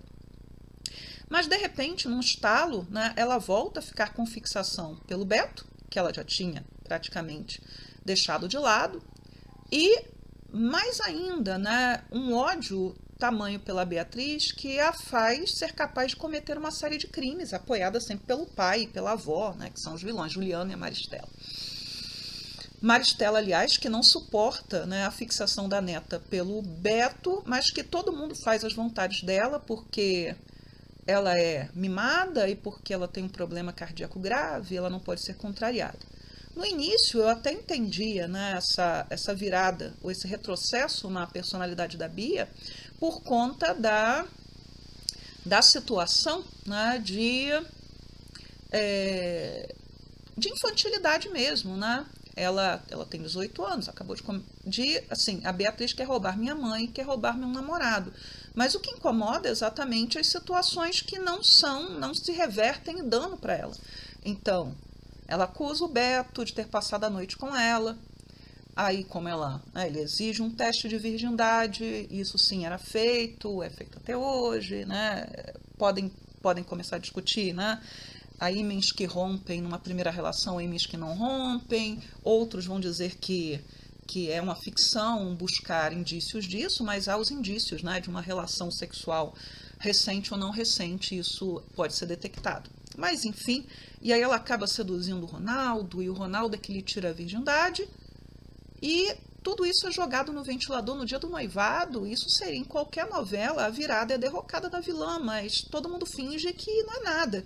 E mesmo as pessoas presentes ali naquela festa de noivado, inclusive uma que iria dar com a língua nos dentes de qualquer forma, né, que é o Topete, né, que é o adolescente meio desmiolado, né, um dos adolescentes desmiolados da novela, ninguém fala nada, né, e o casamento prossegue, e a situação prossegue no absurdo que ela tem.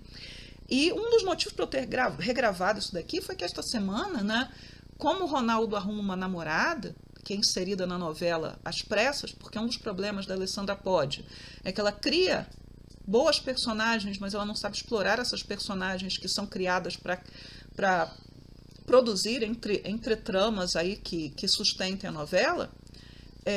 Nesse caso é a namorada moderninha, que também vem dos Estados Unidos, a Camila, né, que é amante no sentido de gostar, né, do Kerouac e outros autores da geração beatnik, né?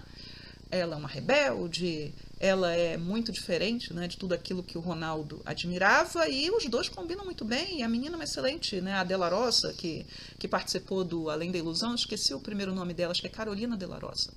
Essa menina é muito boa, e pensei, ela vai ficar até o final da novela? Não, ela vai ser retirada.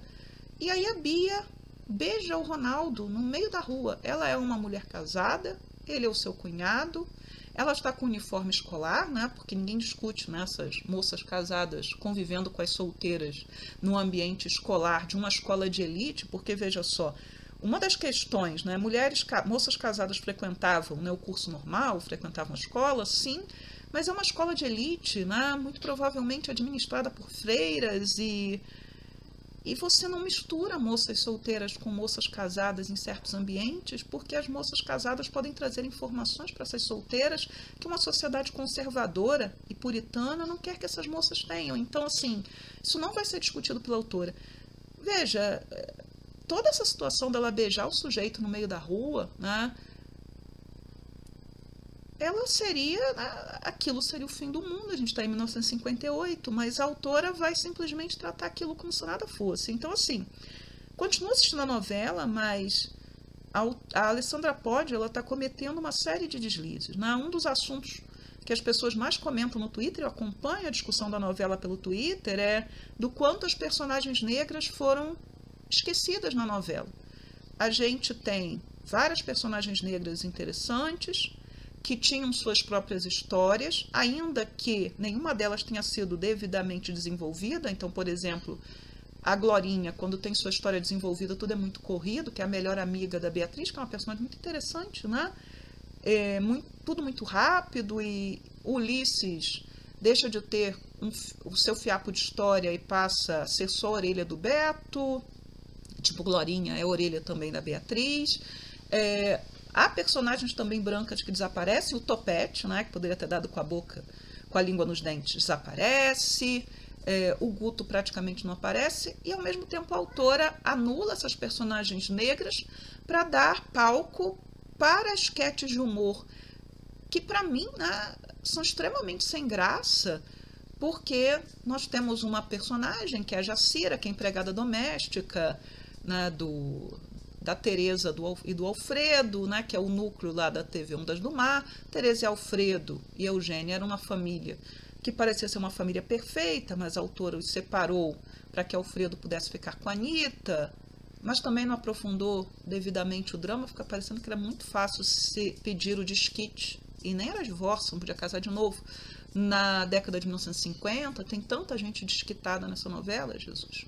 Então, a Jacira, né, que tinha um papel cômico pequeno, agora ela tem um papel enorme, e a autora deixa de trabalhar personagens que teriam muito a trazer para a novela, Ana Maria, Yolanda, Ulisses, Glorinha, o pessoal do Clube Gente Fina, que já teve tanta, né, atenção, e a própria Beatriz, e fica nos entupindo de cenas, esquetes cômicas ridículas, com a família do Alfredo, né?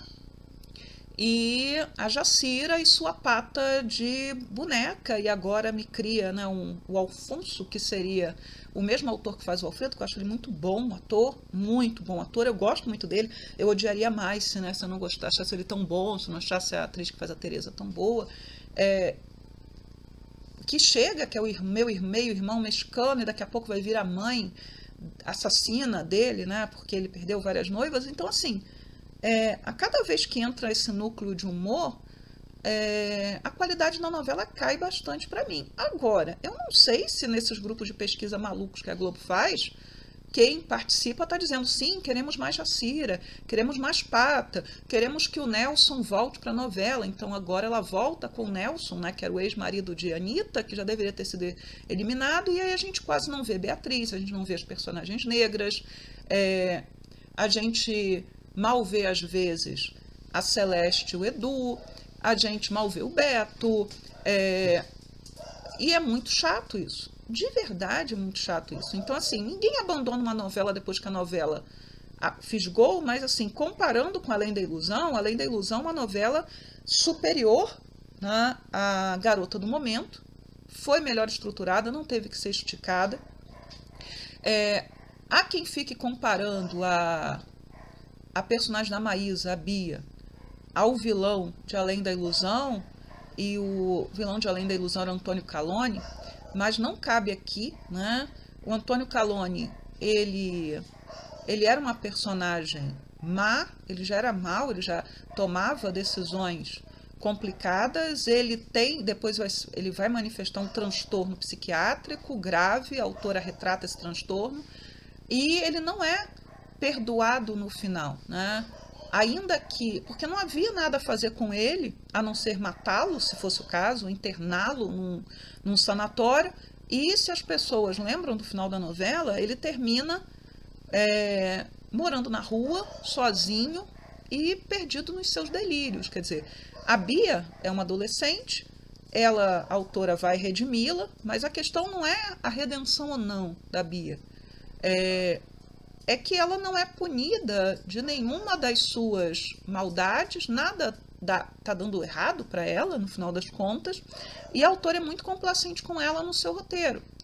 Então, o racismo existe, o machismo existe para todo mundo, mas Bia, não, ela nem cai na boca do povo. E não precisava ser o Ronaldo e o Beto, que são dois rapazes muito corretos, estão do lado dos mocinhos, e ficaria muito feio se eles difamassem, né, a Bia. Difamassem não, né, contassem a verdade publicamente, mas o Topete poderia fazer isso e tudo bem, né, porque faria parte, né, estaria dentro do jogo aí.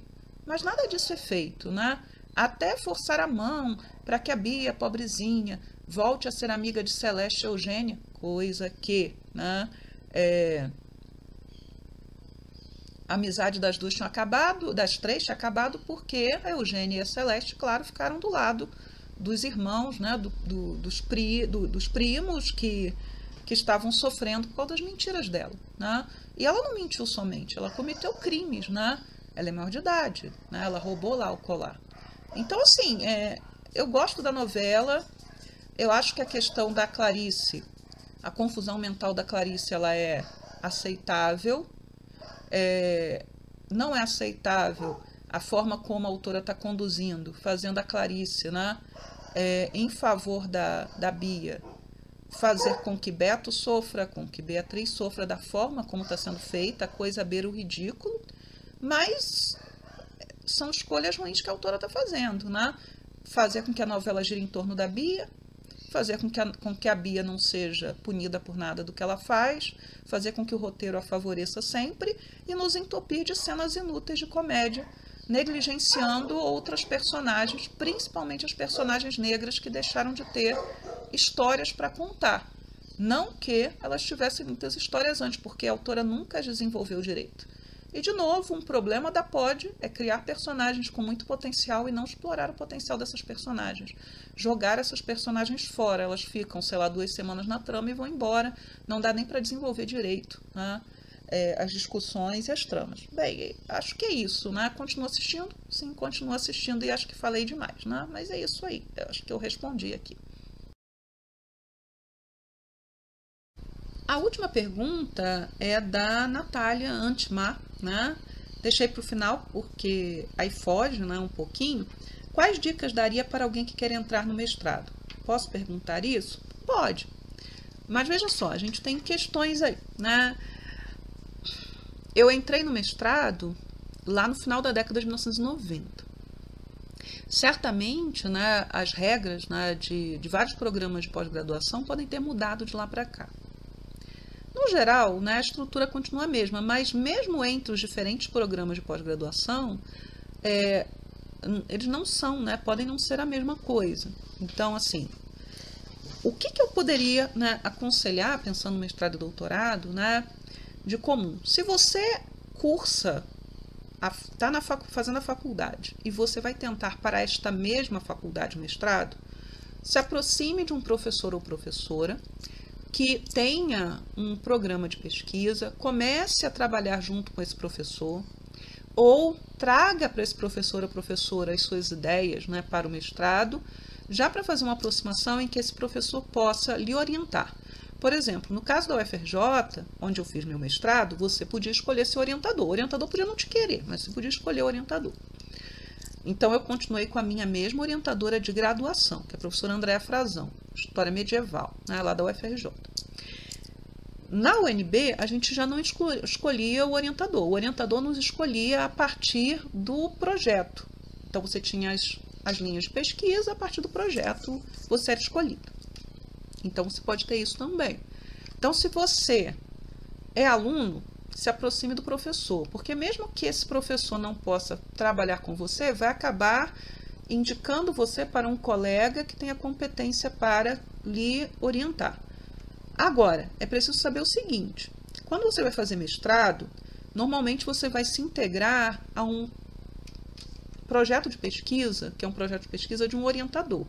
Então, muitas vezes, né, esse projeto ele é um grande guarda-chuva, onde há a possibilidade de fazer várias pesquisas ali embaixo. Dificilmente você vai encontrar, pelo menos essa é a minha experiência em história, um orientador disposto a orientar alguma coisa que esteja fora do seu escopo. Tipo, eu quero ser orientado por X, mas eu quero fazer uma pesquisa que não é aquilo que X pesquisa, né? Então, por exemplo, na época que eu estava no mestrado, Andréa Frazão, ela trabalhava principalmente com o século XIII, Península Ibérica, e ela poderia estender para a Itália, desde que você estivesse trabalhando com a história da igreja. Eu trabalhei com os franciscanos, eu trabalhei com a Itália. Não existe Itália na Idade Média, tá? Itália é país. Que fique claro, eu estou falando de Itália, um local geográfico, assim, para facilitar. Ela poderia acolher alguém que estivesse lá no final do século XII, ou que de repente estivesse trabalhando com igreja, mas num período mais recuado. Ela até poderia acolher se estivesse dentro, geograficamente próximo, alguma coisa. Mas não ia pegar ninguém, por exemplo, que quisesse trabalhar com Inglaterra. Na época que eu estava no mestrado, eu tinha uma colega de curso que ela queria trabalhar jesuítas no Japão. Maravilha, jesuítas no Japão. Quem ia orientar? Então, nós tínhamos um professor, e os jesuítas eram portugueses, né? Nesse caso, um professor que trabalhava com o Império Português, mas a perspectiva dele era econômica, o professor João Fragoso. Ela não queria trabalhar num viés econômico dentro de usando a teoria, né, autores marxistas ou próximos do marxismo. Então, ela acabou caindo para a história cultural, mas para isso ela teve que provavelmente fazer alguns sacrifícios daquilo que era o projeto, algumas adaptações. Então, primeiro conselho se você está dentro do curso, você tente já se aproximar de um professor, de uma professora, de uma linha de pesquisa, de um laboratório, que isso facilita para abrir portas para você.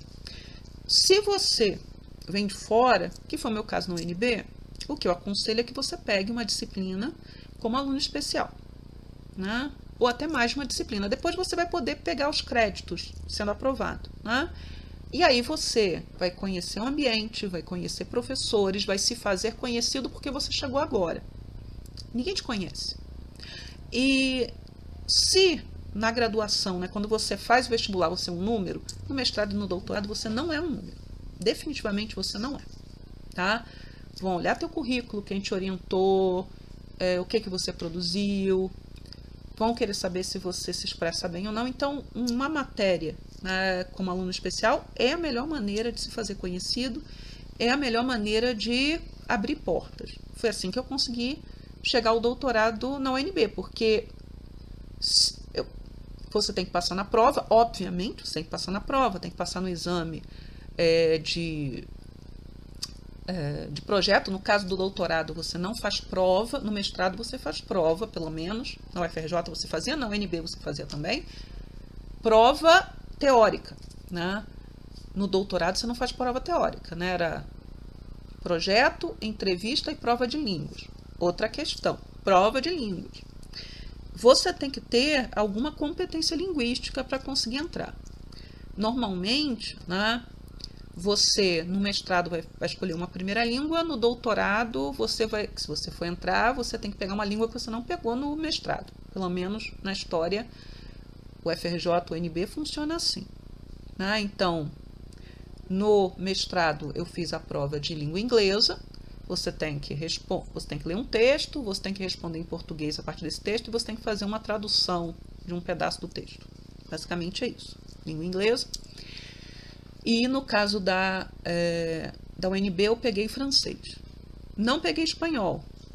O que acontece com o espanhol? O povo corre para espanhol achando que espanhol é fácil. E normalmente é no espanhol que a porca torce o rabo, porque o pessoal pega pesado. Agora, por exemplo, está o caso do meu irmão. A prova de línguas em história, ela é eliminatória. Tanto no mestrado como no doutorado. Na UFRJ era, na UNB era. No caso do meu irmão, quando ele foi para geologia, o FRJ Geologia, a prova de línguas era classificatória. Se você passasse entrevista, currículo, tranquilo, bobagem. Então, assim, vai depender sempre para onde você quer ir. No caso do mestrado do UFRJ, na época que eu fiz, a UFRJ História hoje tem 2 mestrados, né? E aí se separa, né? Tem História Comparada, e eu não sei como é que funciona a admissão à História Comparada, porque foi criado depois que eu saí de lá, e tem o de História, né? Que é História Social, História Econômica, História Política, assim era. Você tinha um monte de leituras, mas a prova, na hora que você fosse fazer a sua prova, você tinha que escolher a questão, ou você fazia História Política, História Econômica ou História Social. No meu caso, eu peguei, na verdade, perdão, falando bobagem, História Política, História Econômica, História Cultural, e o mestrado é na História Social. E aí, claro, né, o meu caso eu escolhi História Cultural. Então, você tem uma gama de leituras enorme.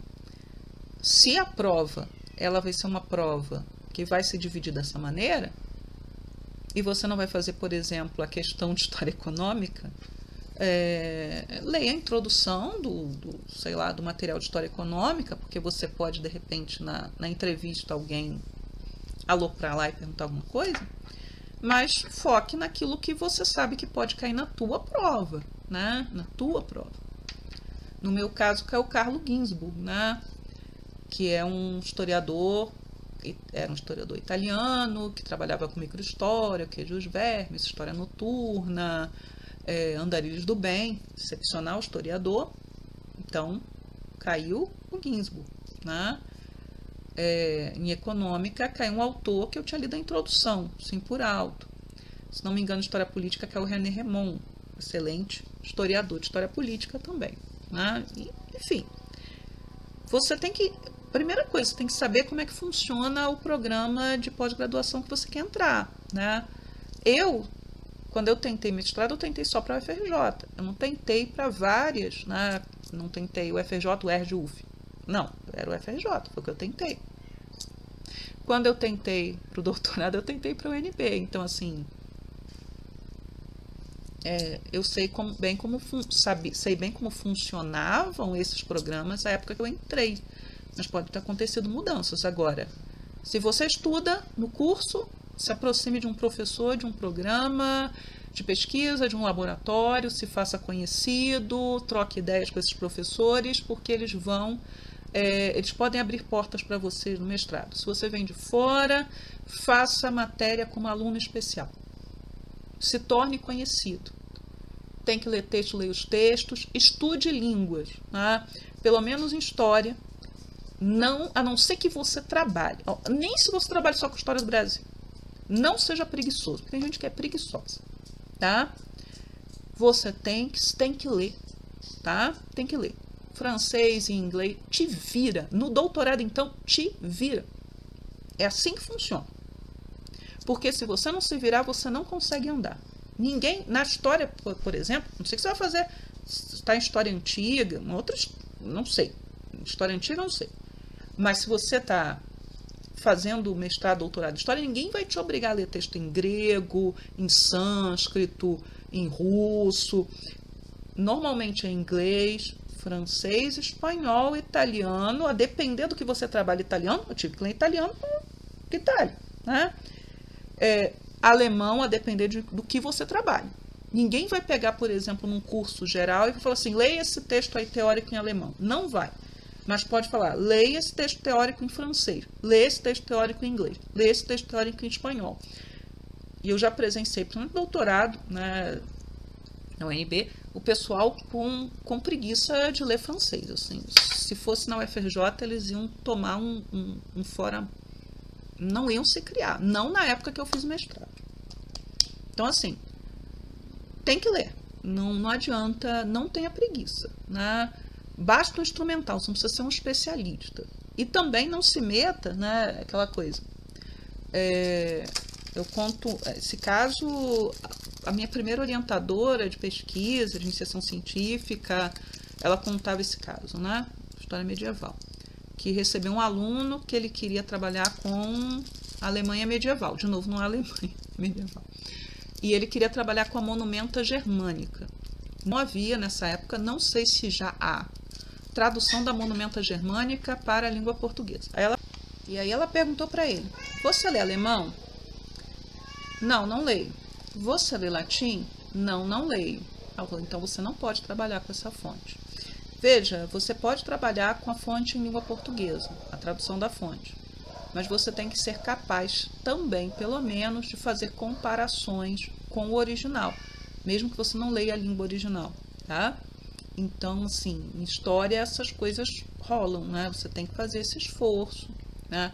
Há quem faça um grande esforço, inclusive, de aprender a língua na qual a sua fonte está, mas você tem que se esforçar, né? Não adianta. Você pode até conseguir um título de mestrado, de doutorado, sem merecê-lo. Isso acontece. Ah, como acontece. Mas se você tem, né, amor próprio, se você se respeita, se você se valoriza, se você não tem quem lhe abra portas, né, quem facilite a tua vida, tem que ralar, tem que correr atrás, tem que ler, tem que se esforçar, né? Tem que buscar criar as conexões que você não tem porque você não nasceu, né? Você não é bem nascido, né? Você não vai chegar numa sala na universidade, como eu presenciei, e o professor reconhecer você é filha de fulano, você é neta de ciclano, eu conheço seu avô foi meu. Não vai rolar, tá? Não vai rolar essas coisas não, tá? Então é preciso se esforçar e se esforçar bastante. E chegamos ao final de mais um programa. Muito, muito obrigada àqueles que mandaram perguntas. As perguntas são bem-vindas. As perguntas que forem enviadas, farei o possível para respondê-las, ou em bloco, no programa, ou de outra maneira. Se você ficou comigo até o final, né, muito, muito obrigada também. Espero que tenha sido um programa agradável. Por favor, deixe o seu like se gostou do programa, ou deixe o seu dislike se não gostou. Os dois geram engajamento. O que não gera engajamento é não deixar nem like nem dislike. Se gosta do material que eu produzo, por favor, né, se inscreva no canal, ajuda o canal a crescer. De pouquinho em pouquinho a gente cresce, né? E a caixa no Instagram de perguntas continua aberta. Se você quiser deixar uma pergunta aqui no YouTube, pode deixar também. E combinando aí um comentário, para quem não tem nenhum comentário a deixar, escreva a garota do momento. Eu sei que você chegou até aqui e ajuda também a impulsionar o vídeo tendo mais comentários, tá? E a novela Garota do Momento termina no mês que vem, né? Mas eu até pensei, não vou assistir mais uma novela, mas anunciaram a reprise de Além do Tempo, que é uma novela que eu gosto muito, da primeira fase. É uma novela em 2 fases, né? Uma no passado, uma no presente, então eu devo assistir a fase do passado de novo, porque eu gosto muito dela e é a primeira vez que ela vai repetir. Então é isso, pessoal. Tchau, tchau e até a próxima.